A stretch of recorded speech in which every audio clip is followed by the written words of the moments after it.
তো আমি গেছিলাম ছেলেকে স্কুলে নিয়ে, স্কুল থেকে আবার নিতে গেলাম, আবার নিয়ে আসলাম ওকে।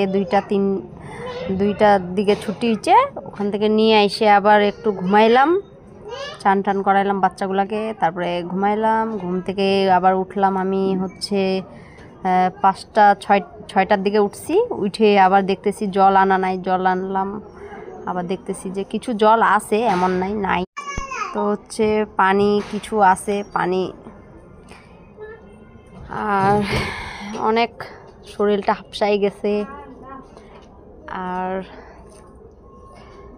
দেখি কি করা যায়। বিকালবেলা একটু ঘুরতে যাইতে চাইলাম, কিন্তু হবে না। আজকে অনেক কাজ আছে, আমার দোকানেও অনেক কাজ আছে। আর বাচ্চাগুলোও জ্বালাচ্ছে। ছেলে টিউশন গেল, টিউশন থেকে আসবে,